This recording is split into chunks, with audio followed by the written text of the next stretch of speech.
The events that follow the wedding of Peleus and Thetis unfold not in the halls of Olympus, but on the quiet slopes of Mount Ida near Troy. The golden apple of discord thrown by Eris had created a dispute among Hera, Athena, and Aphrodite. None of the goddesses would surrender their claim to the title of the fairest, and Zeus, unwilling to judge between them, chose instead to place the responsibility on a mortal.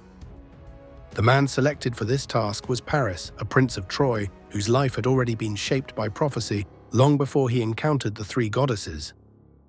Paris was the son of King Priam and Queen Hecuba of Troy, but he did not grow up within the palace.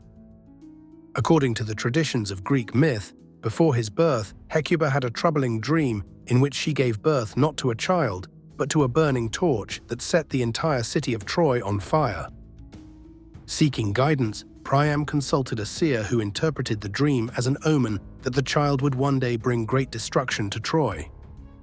Fearing this prophecy, the royal family ordered that the infant be exposed on the slopes of Mount Ida, left to die.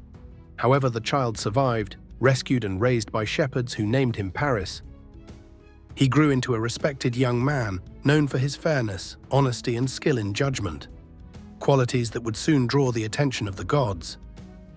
Years later, Paris's true identity was discovered when he excelled in athletic competitions held in Troy. Recognizing him as their son, Priam and Hecuba welcomed him back into the royal family. Yet, despite his return, the shadow of the prophecy remained. It is within this context that Zeus selected Paris to judge the dispute between the goddesses. The moment of the judgment began when the goddesses approached Paris on Mount Ida, accompanied by Hermes, the messenger of the gods.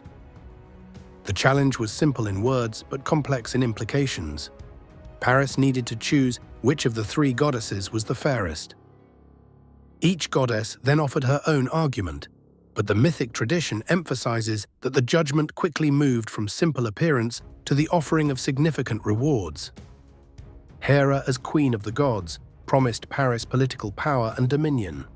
She offered him control over all of Asia, presenting the idea of kingship over vast lands and unmatched authority among men. Athena, goddess of wisdom and strategic warfare, offered him excellence in battle and unparalleled wisdom.